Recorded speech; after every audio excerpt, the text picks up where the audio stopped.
Okay. All right. I think we're live. Cool. I'm going to share it. Great. Just make sure. I think it's all there. You never know, but I think we are good. Yep, we are live, baby.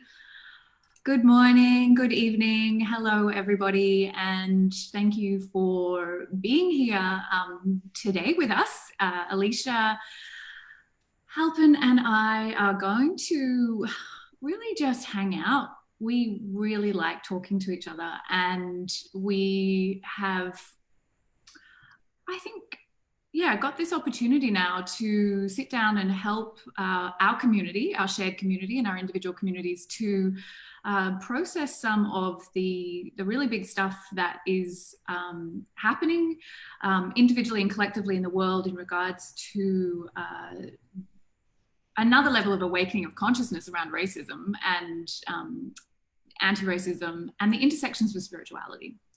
So Elisha very kindly agreed to give me some of her time today, and we're just going to have a conversation. I think, you know, we're just going to let things unfold as they will, and I will keep checking the comments as well on the live to see if anybody adds anything or wants to ask anything specifically of you, my darling, if you're happy with that. Yep. But how about we begin consecrating this conversation with some heart congruence for everybody. And if you're happy for me to do that, I'll leave that and you can receive. Yes, I would love to receive. I'll do a little bit right now because I know you are working really hard on the inside and the outside, and carrying some heavy stuff right now. So for those of you who are here with us, and if you're safe to do so, I invite you to close down your eyes and begin to extend your inhale and your exhale. Just allow yourself to begin to withdraw from the superficial world, from the dream, to go within, to the world within the world. And you might like to now move into some diaphragmatic breathing, really inhaling, filling the belly as much as possible, holding at the top of the inhalation. And then exhaling out through the mouth with an audible sigh, letting go, letting go, letting go. Doing that 2 more times in your own natural rhythm. Allowing yourself to arrive fully present in this moment now. This is so vital, especially when so much energy is moving at the level of the collective, to anchor with the breath. Now I invite you to take 2 fingers or the palm of your hand to the center of your chest. And together we're going to cultivate a heart congruent state. All those who are here now and those who will listen back later, time and space are meaningless. You are contributing whenever you do this practice. And through a shared heart congruent state, we can create a ripple in the field which moves out to hold those who cannot hold themselves or need some extra nourishment at this time. And I'd like to invite us all to move into a feeling of gratitude. Gratitude for the freedom that we possess to pursue the deep work of a deep faith. To be safe enough to have these conversations, to know that our lives are not threatened. And that with that privilege comes a great responsibility to do the deep work, to unpack our own fear programs, subconscious biases, inherited belief systems that are causing harm, and then to take action in the world. Feel the gratitude for your freedom, that you may be able to do this work on behalf of those who are not free.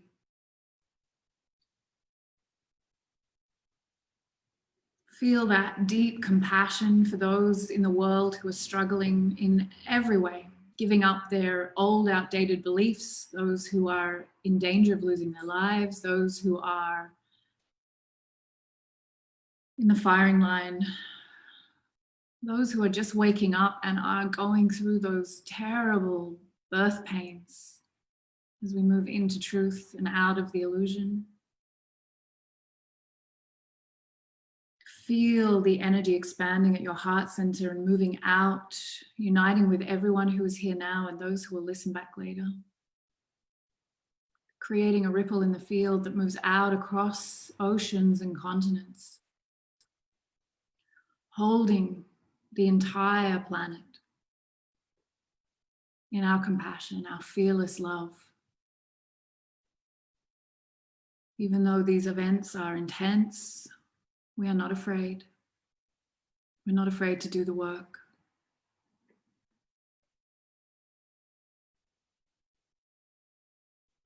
We feel that deep gratitude for knowing what others do not yet know, that we can productively work with our fear.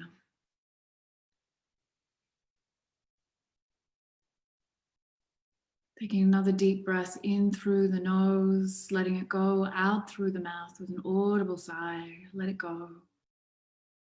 Lowering your hand to your lap, and when you're ready, and only when you're ready, blinking open your eyes. Coming back into this space, hopefully feeling a sense of centering and anchoring. So Elisha, we're going to have a conversation now, and I just want to begin by just checking in. How are you doing, my darling? How is life feeling for you right now? It's it's everything. It's a lot, but mostly what I feel is enlivened and grateful, and yeah, I think it's all dissolvings have a level of pain to them. But I think, I've been practicing walking the dark night and mapping the dark night from the inside out. So I feel, also the elation that comes at this level of dissolving, because I know what's on the other side. Yeah. And yeah, like you get so excited when your students start to get into their fear and really, and that's how I feel about this place of the dark night, when we've come through enough of the false surrenders that we get to this place where it's like, okay, actually there's nothing else I can do but let go. And I feel like as a world, maybe for the first time in recorded history, but definitely within kind of our cellular memoried history, everyone's at that place, or a good the majority. We can say we've got a good majority of that place, and that's a really dynamic place to live, and I like that. Yeah. Thank you for asking. Yeah. Oh, thank you for answering so beautifully. But I love that word dynamic. It's like we are literally being given no downtime. Like there's nothing relenting about this year. And I think this, human consciousness awakening right now is it's sort of happening on fertile ground because of the pandemic. It's like we're so far out of our comfort zone anyway that we're ripe for it. Now, I read a little bit of what you wrote in response to Renee Main's share in I'm Spiritually Fierce, which is really what made me go, oh my God, we need to sit down and have this conversation. And you made that happen very quickly. So thank you for that.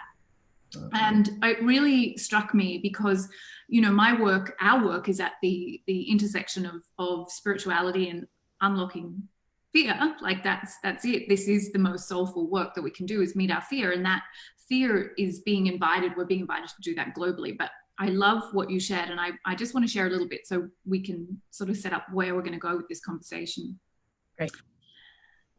Anti-racism as a label is a collapsed wave, which is a reference to the double slit experiment, reference to the quantum nature of the universe. Can it be the door of practice so that we stay in flow? And with all the shooting, is there room for discernment and wisdom? As a woman of color and priestess of non-local intuition, I have a larger job than just to shout until I burn out. So I want to ask you, as a priestess of non-local consciousness, as a fear huntress, as it's extremely qualified and experienced spiritual seeker and teacher, and as a woman of color, what is the job then? What do you feel like is your task right now? Yeah. So, and let me just be clear, when I say a larger job, I don't mean a more important job than being at the reactive level, because some of us must be at that reactive level because that reaction's creating the polarized friction we need to create change. But yes, trained as a priestess as I am, trained as someone who moves every day and is as much of my day as I can from a place of sacred sight, where I am looking at the cosmic aspects that are in play, the archetypal play. What are we doing here as a collective? And also as evolution evolving herself through this journey in life, what I see as the priestess, as those of us who hold a level of consciousness of understanding the quantum elements at play here.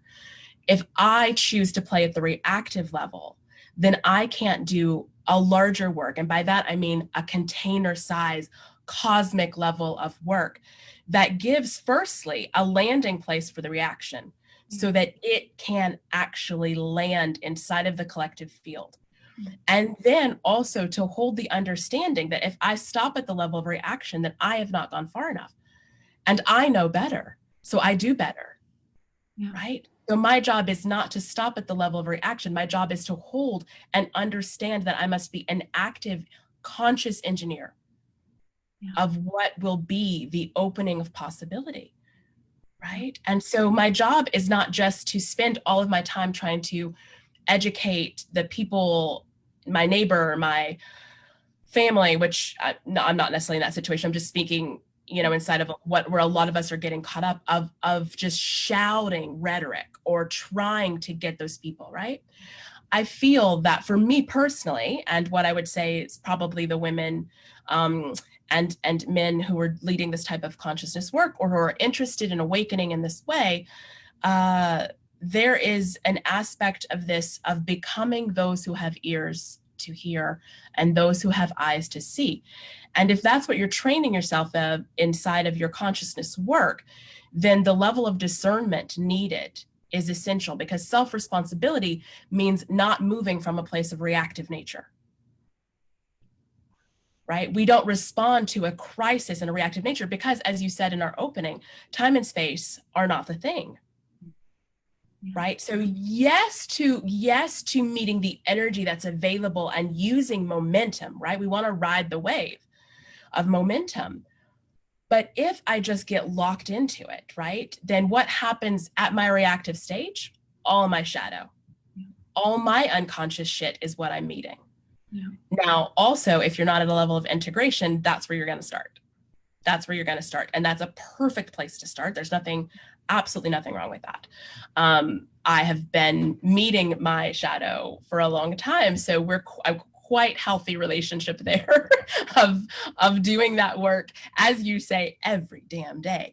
So I am able to move from a level of discernment, of understanding there are larger steps here and there's a larger aspect to this that is essential to be grounded. And my first job right now, which is what I've been doing all week, is to really create a collective landing space, being Bhuvaneshwari for this work, right? So that the world has a place to land. And I think that level of support that we're trained as those who can engineer consciousness from a place of the highest love that we can embody, that's big work. It is the biggest. Yeah. But I really love what you're sharing about that, because it's also you can't start there. So like part of what I think we're often accused of, especially spiritual white women, is we cite the laws, the cosmic laws, like all is one, right. Everyone's the same, let's all get on board with that, to bypass what is going on. But in order to claim all is one, you have to do the freaking work to overcome the separation consciousness in your subconscious and your own Yeah. And all of your subconscious biases that are actually preventing you from truly living all is one. So when you're speaking, I know I'm speaking to someone who has done the time to really look at those, and will keep looking at your subconscious biases and those fear programs that prevent the laws from being true. Yeah. But you have, from my perception, and the reason why I love spending time with you and I value your work so much, is you are committed so deeply. So you can really genuinely be a container for what is going to land. Yeah. And I think it's really important that we don't be afraid. Like, let's do the work, and then we don't get to skip over the work. And I think I just want to really acknowledge how much you've done the work to get there. Right. And also, it's not just a one and done with embodiment of the laws, right? It's every day walking through the door that life provides to go into the truth, right? So right now, life has shown up with this very important curriculum. So we don't get to hang back and go, oh yeah, all is one. Oh yeah, energy first. I just don't really see this in the world. Like, this is the door. Yeah. This is the door. And so if we're not willing to walk through it, then there's no way that you're actually in any sort of resonance with the truth of the law. So awesome that you can cite it to me. Don't give a fuck. I don't care if you cognitively know something. What are the fruits of your life? Yeah. Do you live this, right? And for some of us, we've been hanging back on the sidelines, studying really hard and protecting ourselves with our studies. And now it's time to put down the books and get into the trenches, right? And so we start with our own system. Our own systems must be the embodiment of what we want to see in the world. Yes. Yes. Right? Our neurological system has to be organized in a way that our soul can be present so that we can be walking this out. All is one begins with me. Yes. Yes. Right? Energy first means that I see every moment in my life from this energetic perspective, right? I can't just sort of cite these things. And that was not what was happening in our group at all. But I just think that's a really, like, what you bring up is so important, because that is why spiritual work has been so bypassy, because we want to know it cognitively without ever getting our hands dirty. And guess what? We came here to have hands. Yeah. So I bet they can get dirty. Yeah. Yeah. Yeah. And I think it's essential to be with what's happening in the world. The point of learning to live through this world is how we come back into pulling the veil, Absolutely. Not hanging back and pretending it's not happening. Right? Yeah. So we get in there. I live fully in this world in this messy, messy way. And, I just think the other thing that really keeps us, whether we're bypassing with all lives matter, whether we're quoting laws, whether we're playing in, whatever, it's this aspect of, I'm afraid to get life wrong. I'm afraid of doing it wrong. Right? And so when we live our life from the protection of that fear of, I'm afraid to do it wrong, you aren't living, because life is a full-on immersive experience, which means, guess what? There is no getting it right. Yeah. There's not a control group. You don't have a control group you and the group B you that can, the experiment is to live it. Yeah. Right. And to learn as we go. And so overshoot, undershoot, make mistakes, right? Like, that's how you learn to be fully human. Yeah. And then you correct the error, as A Course in Miracles tells us. Like, there's no sin and guilt when we're living from that truth. You just, okay, I didn't get it right, then I correct the error, I go back in. There's no getting it wrong either, there's no getting it right, there's no getting it wrong. Like, I absolutely agree. And I think exactly what you're saying, we're being invited off the mat and into the world. Like, now we practice now we truly practice. And there's so much about what you're sharing that's so exciting, but it is absolutely about self-approval, and that is spiritual fierceness, because if you are afraid of someone judging you because you don't get it right, then you will never act, or you'll act meekly, and the world is calling for revolutionaries, not weak spiritual people. We're being called to galvanize. Yeah, or we stay in this place of being a false savior, right? And I think that's one of the things that I see so much inside of my circles, right? That are full of people who have amazing hearts and great intentions. And now a light's been shifted, or they walked into a room they've never been in before. And rather than actually coming into this room fully and going, whoa, I have never been in this room before. There is a lot of stuff I need to go around and explore here and get to know. We go in and we go like, oh my God, I'm so sorry. I've never been in this room before. Like, let me just rearrange the furniture for you. And no, no, no, no, no, no. If you are awakening to something, that's not the time you arrange the furniture, especially not for anybody else. Yeah. Right. And so, and we do that because we don't actually want to sit in the muck of having to go, this room has been in my house and I never knew it was here. Yeah. How? Why would I? Right. And we don't want to have to actually take full 100% self-responsibility. Right. And the only way the system becomes synergistic or harmonious is when every cell of every part of it, right, takes 100% responsibility for the wholeness of the system. Yeah. Right. And so one of the hardest things for us to do is to sit inside of that, not from a place of shame and blame. Right. So if you're addicted to shame and blame, you've got another curriculum going on here. Right? Because that has got to be cleared. You cannot be in resonance with shame and blame and be able to come inside of this with a level of compassion and understanding of your role as an individual strand of the collective. Yeah. Right. And you know, so much of what we're called to embody right now is, again, what we've been talking about, being the ant, being the bridge. As a priestess, we train to be the bridge. Right. And everything about my life has been that I am a mixed race. I am a bridge between cultures. You know, everything I teach is about building that bridge and walking ourselves across it and being the embodiment of it. And I just see it more and more now that, you know, we must build a bridge from where we are to where we want to go. And we can't just launch ourselves across the chasm. We need to build that bridge intentionally with a beautiful foundation of compassion, and to be willing to go brick by brick by brick, right? And that takes what we call in this dimension time, Yeah. right? So we can't be ahead of where we are. We have to be just right where we are. And to come into acceptance to that, like, you're not wrong, you're not bad, you're not doing it wrong. Just be where we are, be where you are, and learn to sit there before you take your next step. I love that. And I think it's vital, especially for, you know, spiritual white women in my community and men who are showing up to this work, is the discomfort of what discovering that room, even if you're like fully prepared to get on board with it, means that you want to solve it. Like, I want to solve this as quickly as possible. And I see a lot of women come at it like all guns blazing, like, I am going to, you know, meet my subconscious biases and I will overcome this and I will do this and I will get all, and I will blah, blah, blah.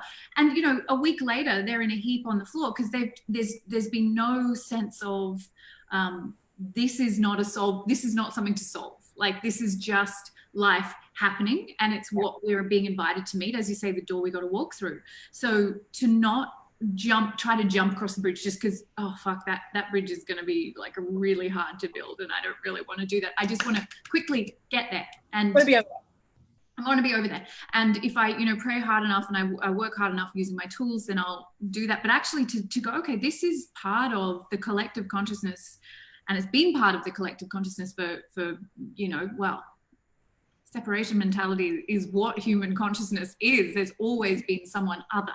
There's always been someone who is other. And that's what we're here for. Yeah. Yeah. Yeah. I think that's such an important aspect, because if you're looking at what's happening in the world, whether it's local in your community or just on the global scale, and you don't see yourself, right? If you're still able to go, oh, those poor people, oh, I'm so sad that happened to them. Yeah.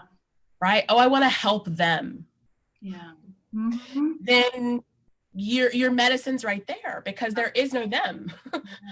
Right? There is no them. And until this is your experience, until you're really invested in being here with what's happening, right? You want to fix it. You want to save it, right? And we don't need any false saviors. No.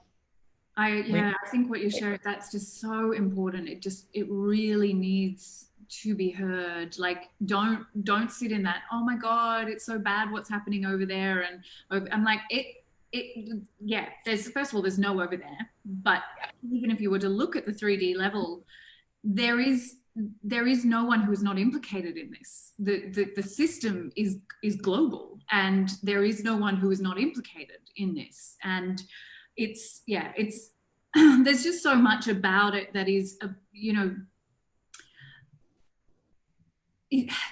I guess for me, the subtleties of having this conversation when so much of our work in spirituality seems to be suggesting that this dream is not even real, and don't move furniture in a burning building. The subtlety of it is what comes with spiritual maturity and continue to show up. And the subtlety is, yes, it's a dream, but it's a necessary dream. And it's the medicine that we are needing to awaken our one consciousness, because there's only one of us here. So you can't skip over this lesson. No, not at all. Yeah, that subtlety of that conversation is really hard. I mean, that's what I experience, and I'm interested in whether people find that subtlety difficult.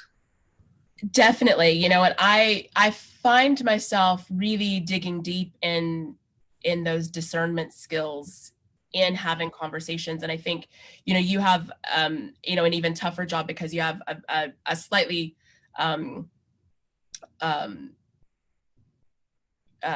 more public facing aspect of the platform, right? Like, you're really speaking. I often speak to people who've already walked in the door, right? Like, so I do a lot of the inner teaching, people who've come into the door, so we can have a certain conversation and maybe dig, excuse me, into those nuances. And you're holding the conversation to so many people who haven't walked in the door yet. So I think it's that tension's even probably more visible to you. And I know when I'm speaking to those who haven't walked in the door, like, I always have that question of, like, how do I say this in a way that is going to be able to be heard and to be met, right? And I think even some of that shifted this week is just really accepting so much of what I say is not going to be able to be heard and to be met, right? And that, and maybe that's a place that you've already come to probably a long time ago, but just in having conversations with those who don't have a foundation inside of this work, things will probably be misconstrued, right? And my job is not always to clean up that confusion for them. And I think for the first time, I've become really clear on who am I speaking to? Who am I speaking to? And I am speaking to those men and women who have amazing hearts and are doing heart work and are ready to be involved in an embodiment of their soul. And now this curriculum's showing up and it's just knocking them, as all of our curriculums do, right? And so I'm really feeling comfortable with knowing that's who I'm speaking to. And so being able to use words as such as, I'm not here to shout, I've got a larger mission. And that could be misconstrued in a lot of ways. And it's not that I'm unwilling to be on the front lines, but honestly, my voice isn't needed on the front lines. There are amazing leaders on the front lines. And my job in that sense is to give them the mic. When we're at this phase of how do we meet this at the reactive 3D level to create some enough friction, polarizing, igniting, right? I don't need to do that. I can pass the mic, right? And so knowing in that conversation, my job is to lead from the back. My job is to be a support. And then also that there are people who are ready for the type of work that I'm going to be leading inside of this revolution. And that's who I'm speaking to. And yes, from different levels, it takes a vast maturity to be living in the both and. It takes a vast level of maturity not to get locked into an ego snag, right? It takes a vast amount of maturity not to need to defend your old story so that you can hear truth, right? And I think that's a place where all of us, no matter where we are on our journey, can really probably deepen into our work. Are you willing to listen to truth? Are you willing to listen to the energy? Or are you going to get stuck in someone said it not quite right? Or did she meet this or did they? And I'm going to play in confusion if I'm not really sure if, like, can I be all of that, right? And those are choices. And honestly, I think at this particular point, I'm just not interested in coddling people's choice to play in confusion, and people who are in it for the sustained time of their life. Yeah. Right? Whether the curriculum is racial justice, whether the curriculum is gender work, whether the curriculum is soul embodiment, whether we're talking about breaking down this need to, play with trinkets, like it doesn't matter what the curriculum in front of you is, the work is actually the same. Yeah. Yeah. And some years we take algebra and some years we take racial justice. And it does, you're either in it because you're here to evolve and you're here to become a warrior of consciousness, or you're just fucking about and fuck further from me. And I get that on a t-shirt. Oh my God, I love it. Fuck further from me. Sounds weird, but I get it. I love what you're sharing. The reason we're in Earth School, in my opinion, is to, and it's, we talk about it all the time, overcome the belief in separation.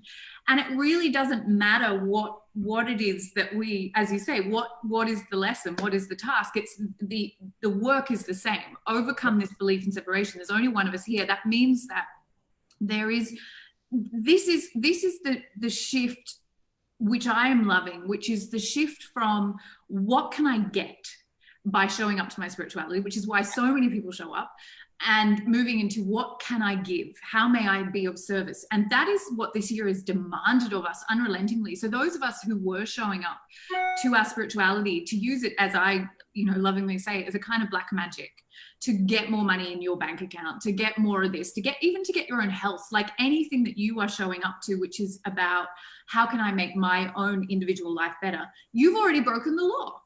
Yeah.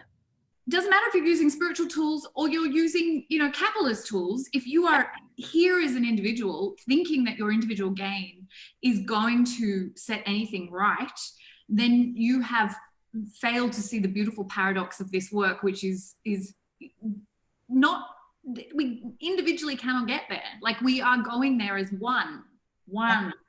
And that shift, I think, is exactly what you're talking about. Those who were calling in is, are you ready to see how may I be of service, not how can I gain?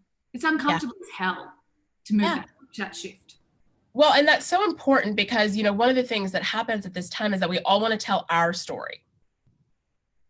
Oh, well, I was raised this way, or I didn't know, or now I do, and now I'm sharing, and da-da-da. And, if you're really here to be part of the aspect of engineering a new level, creating heaven on earth, really, really seeding a new way of humanity to be in this experience of humanness, then stop talking and living from those forms that created what we didn't, what we're not choosing anymore.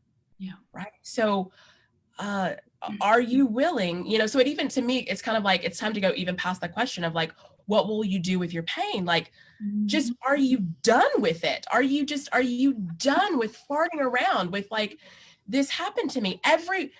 I'm sorry, if you haven't woken up to the global story that everyone's had some shit in their life, please. That would be the only reason I would encourage you to watch the news. But other than that, like, just like, what are we doing? What are we doing? And, if it's all about making yourself feel better at just a new level, don't walk in the room. Don't walk in this new room. I just love you so much right now. I just want to lick your face. I'm not going to, but that's, it just, to make yourself feel better at another level. It's exactly, you just nailed it. It's like, it doesn't matter how woke you're, evolved you're, trying to pat yourself on the back is. It's still patting yourself on the back. It's still about, I need to get my individual needs met in order to believe God is good. Yeah. And that's why this responsibility of shifting to this conversation where I have a personal responsibility for the injustices that have created the separation mentality, that's like, oh, is that why I'm showing up to my spirituality? I get why people go, I'm so confused. I don't understand what you're talking about. And they, yes, exactly. I just, oh, but do you know I suffered trauma? It's like, well, yeah, because it's a really great way to avoid moving to the next level. Yeah. Yeah, it took me, so I have actually had I mean, very privileged life. Um, and as I became an artist, I was making all this work. I'm really working through all my works about grief and like letting go and grief and like all the loss. And, it's like, I don't know, maybe I'm trying to make it up because I didn't have it, but it took me a really long time to understand that what I was doing was just being able to tap into the collective aspect. And then realizing the superpower of like, oh, I'm tapping into it. I'm asking myself to embody this and to move it and to get the energy and flow here. And so much of my work as, a priestess of energy and all of this began as in my explorations as a dancer, as an artist, and this aspect of movement. Like, can we move the energy? Can we move ourselves into a new space? And there is such a letting go, a surrender, a dissolving to come into movement. If you're bound, you don't move. If you need all of that baggage and that story, there is no flow into movement. Yeah. Right. And so it's one of the most courageous acts we can do is to not need to hold that story of who we thought we had to be. Right. Right. And who our identity is. And again, this is a massive, if you're not on the front lines, if you're not truly in survival right now, then that is a massive act of courage to choose to not need to privilege what happened to you, and this other thing that we do, hopefully not, I won't say it that way, just this other thing that happens is that, something happens, that trauma is shared, it's becomes a news story, and the response to that is, oh, hey, well, what about this? Oh, hey, well, what about that? Oh, hey, well, what about this? And all of that is just, again, this inability to accept the curriculum that life is given. Yeah. It doesn't matter what about that. If this is what's showing up, will you surrender? Yeah. Yeah. Will you surrender? Do you trust that life understands the genius of life? Yeah. And will give us the exact medicine? And it doesn't matter if you like it or not, because we're not here to live at a personality level of I like it or I don't. And when that's what you're protecting, you're just, first of all, you're just not living, you're managing life. Yeah. Right? And you can only manage life from the sidelines. You can't manage life inside the game. Yeah. Oh, I just love that. I love that. I just everything you're saying is just, yeah, that I like it. I don't like it. It's like, it's irrelevant. Yes, It's irrelevant. Here for your comfort. Here, Yeah. not for your comfort. I'm here for your evolution. Yeah. I just feel like there's so much enthusiasm in me for fear, as you know, and there's so much possibility in this time. Like, chaos brings new order. We have to have the chaos, otherwise we never upgrade. And that trust that you're talking about is the key. It goes back to that, once again, to be so self-approving that you don't go into shame if you get it wrong, or someone says, I don't like it when you say that, or you are no longer my friend or my lover, or whatever it is. To really just be in that state. It's like, what do we do? How do we stay there? How do we get into that self-approval? While you answer that, I'm also just going to check, because I did say I'd take questions, and I'm so absorbed in talking to you. I'm just going to check if there's any questions. Yeah, for me, that self-approval comes from being able to know yourself beyond that personality, to know your deep self, your intrinsic self. Yeah. It's what I call soul, right? And it's that big S self. It's the part of you that's not conditioned, was not created, the psyche that was not created by the trauma response that created your ego formation and attachment style and all of these things that we would work with in psychology, right? It's the you beyond that. And so we want to be able to know ourselves. And for most of us, I believe this needs to begin at a sensorial level. Yeah. Right. How do you feel? Getting into feeling and sensation. The only way we move into energy, right, is crossing that fourth dimension, which is the feeling state. Right. And so understanding too, I think also the difference between a thought and a thought form, right? So we so much work in New Age spirituality and blah, blah is about mindset, right? Get your mindset right and everything else will follow.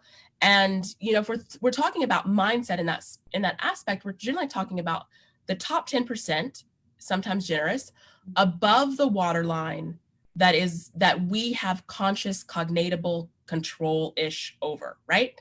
And if that's who you know yourself to be, if you know yourself to be 10% of one part of your system, you know an nth of who you are. Yeah. And if you know an nth of who you are and all you can trust is an nth of who you are, and that trust is built on a facade, a mask, an illusion, you have no grounding, which means you're going to have your power outside of your system. Yeah. Right? Which means you're locked into maintaining and protecting this facade. And there is no trust there. There is no grounding there. There is no opportunity for transformation. And so it takes being willing to go past this 10% constructed identity and drop deeper down and know that you are so, so, so very much more. And I think the easiest ways to do that, we start with breath work. We start with heart coherence, and we start with opening our feeling states. Right. And if people began there with those three very small and revolutionary acts, your system begins to respond. Right. When you know yourself, another way of saying this, know yourself beyond the story of who you think you are.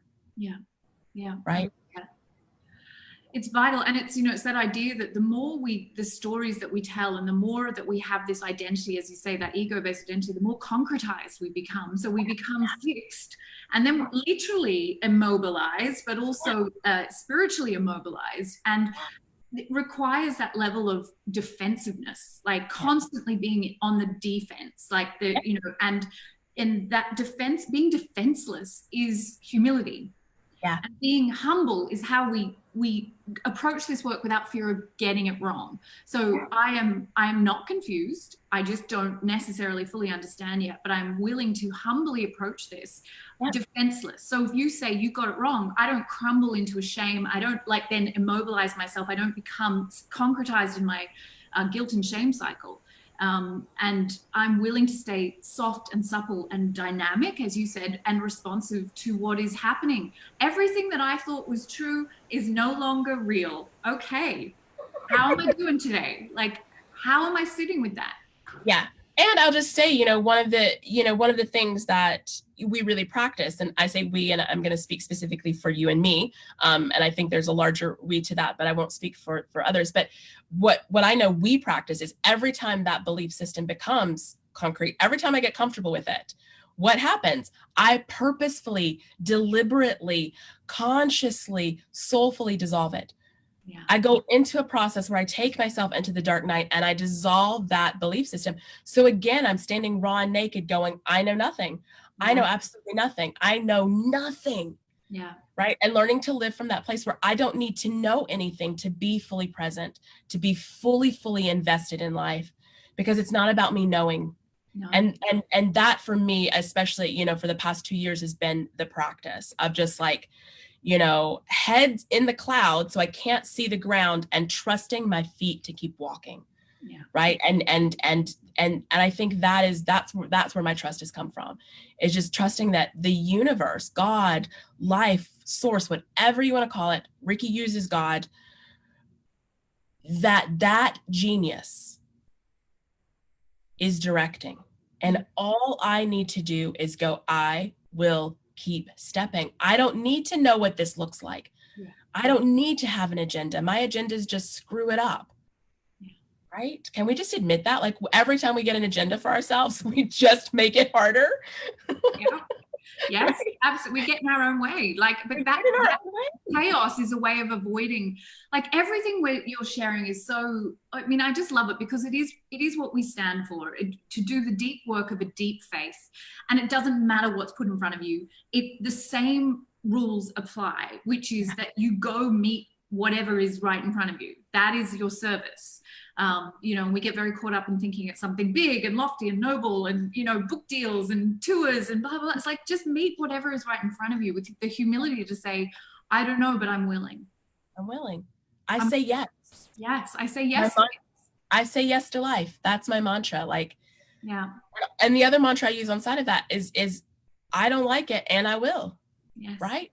Because I'm not going to get stuck at the level of my personality going, I don't like it. I didn't want this. Yeah. Man. Like if God loved me, I would have that thing or this feeling or that bliss or this or blah, blah, blah. It's like, yeah, that's Okay. not what it's about. No.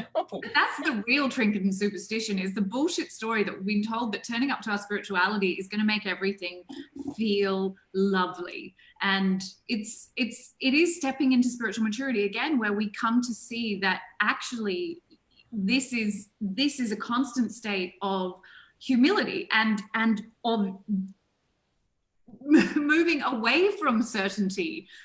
To the point where I don't even know what I like. Like it's no longer a question of getting those needs met. Maybe I don't like that. Maybe I do. Like, it doesn't matter. It matter. Doesn't matter, you know? And I just think, you know, the other thing to really practice is, when do I need to be in cognition? Yeah. Right. So I was teaching this the other day, and I was like, my example is like, if you need to know if there's eggs in the refrigerator, that's a great thing to cognate. Where's the refrigerator? Are there eggs? How many eggs are in there? That's awesome. Driving a car, cognate, please. When you're talking about how you're meeting life, there's nothing to cognate. Be inside the experience, actually feel it, and let your feelings lead you into being immersed. That immersion you will know truth. Yeah. You won't have to ask, do I do this or do I not do this, or how does it, you simply know. Your whole system responds. But only if you've done the damn work of meeting those programs that have disabled your system from knowing. And that, you know, that is what is so really exciting about the work you do, the work we do together. You know, that is it. That is coming home to truth is a right you have to earn by doing the deep work. It is not going to be just handed to you. But if you show up, you will make those leaps in consciousness that make all those days of blind faith worth it. I really love what we're kind of getting to with this, because I think it is that this is a masterclass that God is assigned to us right now.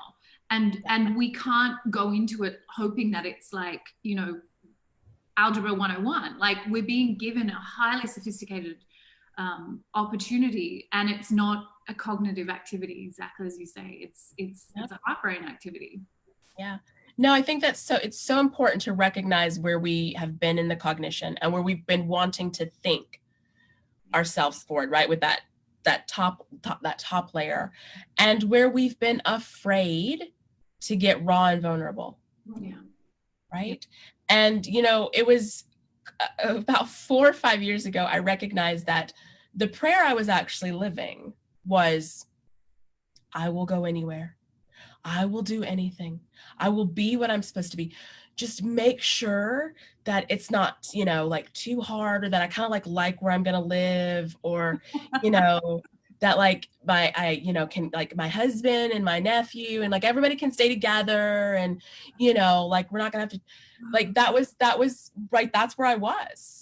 Right. And that is such an important place to recognize when part of us is in, and part of us still wants to control it. Yeah.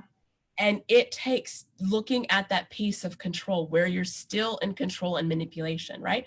And that's a part of us most of us don't want to look at. I don't want to look at, I'm trying to control life, that I'm trying to control God, that I'm trying to control this agenda, that I want racial equality without actually having to, like, you know, dismantle our political systems and lose my job and all of those things. But like, could we just get to racial equality?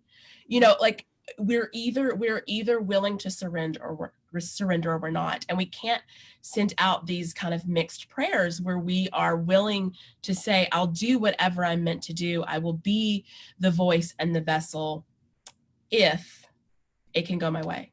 Yeah. If I can stay comfortable, if I can keep my fancy car, if I can stay in my fancy house, if I can keep all of my clients, if no one will unsubscribe from my list. In fact, maybe you could make it so that more people would subscribe to my list. You know, like, that's not the work. That's not the work. And if we're protecting anything, right, you're not in. You're not on the line. Yeah. You're not on the line. And I think that's a big, big call out for those of us in the spiritual entrepreneurship world right now.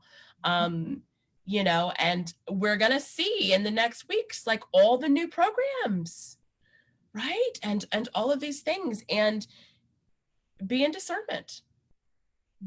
Firstly, if you're creating something, be in discernment. Yeah. And if you've not done your work, do not. So power, who can? Right? Authority, who gets to say it? Yeah. Empowerment, I've got it in my system. I've got the energy and the life force available, right? And if you're not clear on all three of those levels, don't move, don't act, don't create dissonance in the field. Yeah. Don't continue the shadow. Yeah. Just stay home and dig in. Get into that room that you just walked in. Yeah. Right? So let's not have an influx of everyone and their mother having a story to talk about how, like, there are women already doing this work. Let's get people focused on their work, right? If you need to know where to go, ask Ricky or I. We can give you a list of people doing the work, right? So if you need to do unpacking, if you haven't read the books, if you haven't invested, if you don't have a teacher on racial justice right now, get one. Yeah. Right? And if you don't have a spiritual teacher, get one. Do the work, get into the curriculum, and please don't use this momentum and this opportunity in the field to serve your own self, because not only are you collapsing, we don't really play with karma, but what it does is it creates a feedback loop, right? Like you create a loop in the energy where you're stopping your own evolution by locking into what's not true. Yeah. So just don't do that. Absolutely. I love that. And I think it's vital. And I absolutely agree with you. It's not, this is our medicine. We all need to be taking our medicine right now, but that you will know what is your work and what your actions are to take. And that's the humility of being in that space of what is mine to do right now. And if you trust, if in that trust, in that intuitive intelligence, it will be very clear what is yours to do. But just understanding that trying to assert control over it is an ego attempt to feel safe in a very, it's okay for us to feel unsafe right now because there's no safety in the dream anyway. Right. And that's the big truth, is that there's no insurance in the dream. And I think the dismantling of the spiritual bullshit that we've been sold, which is that somehow it's okay to use our spirituality to get our ego's needs met, that is coming to an end now. And it must come to an end because it is creating the conditions of separation. And we're using our spiritual consciousness encoding and our power as black magic to create division and to create and perpetuate the harm of separation mentality at every level. And that is what is being asked of us to surrender right now. Yep. Yeah. JMA, baby. I'm aware that we said we'd kind of go for an hour. I'm so sorry if people have been asking questions. I'm way too in this with you. I'm not sort of looking at the questions. And we can come back and do another Q&A later if you're up for it. But what is it that you want to leave us with? I guess, we don't need you to wrap it up with a pretty bow because, hey, that's not going to happen. But what is it that you want to say right now to those who are listening? I want to say that if you were ignited, if you were activated, if you were triggered, if you have been triggered around this, what's happening in the world, to please listen before anything else. Practice deep listening. I mentioned to Ricky before we got on the call when we were checking in, I'm having massive symptoms of detox. I've been unpacking white privilege and meeting this since I was 6 years old, and I recognized that there was a difference between the color of the skin of my father and the color of the skin of my mother, and that I had to go to one side of the family and then the other, that there was not unity within my family, and that I did not have a family grouping as what I saw recognized in other places. I've been doing this work the majority of my life, and I am having detox symptoms, right? So if you are just waking up, there is a detox from the collective shadow that you must go through. And that takes listening, and dissolving and letting go and grieving and meeting the rage that's not been met and understanding and coming into your power around this, becoming the author of your own specific individual aspects of this, getting your power out of the systems that have been holding us as hierarchy. And so while you're doing that and you're like, but I need to do something, point to the teachers that are already leading. Show the way to women and men who are doing this work and whose voice is ready to be leading right now. And let yourself have the time to go through your own process. That serves so much. Your willingness to do your own work here, because you are everything, right? And so your willingness to meet this doesn't mean that you're not doing the work if you're not posting or, you know, whatever, right? Whatever that thing that you think you must do to prove where you are, right? Be willing to not privilege the external of being seen in a certain way until you've really done the work to demask everything so that you can be seen wholly, authentically, rawly, vulnerably, truthfully at a whole state, at an integrated place, right? And just be willing to give yourself the time. This is massive. This is massive.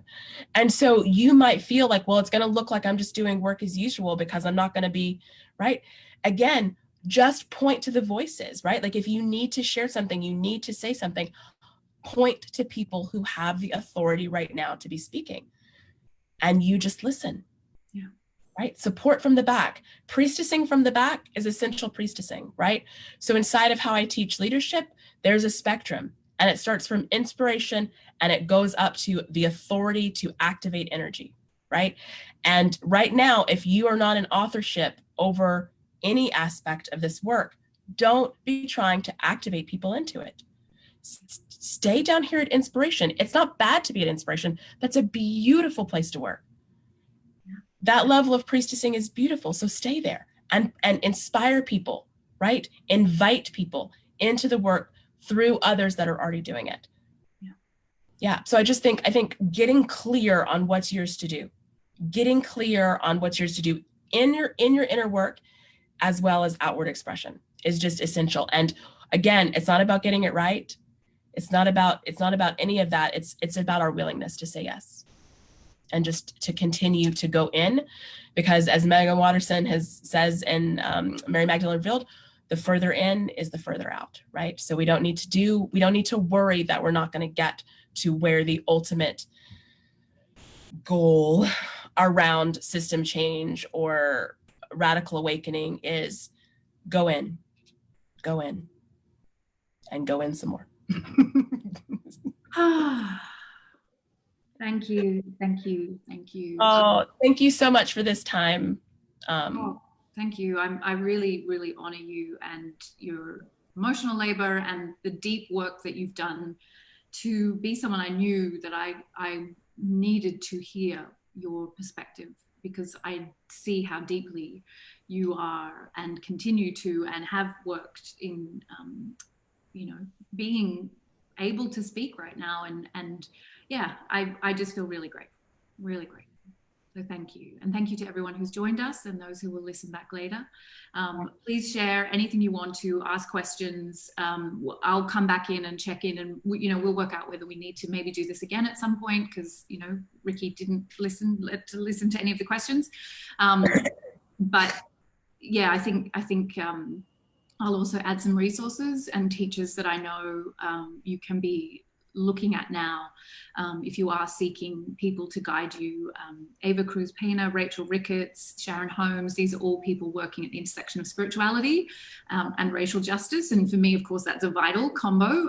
There's lots and lots of amazing people, but those are just three just off the top of my head who I know. I've invested in their work, and they are good at what they do.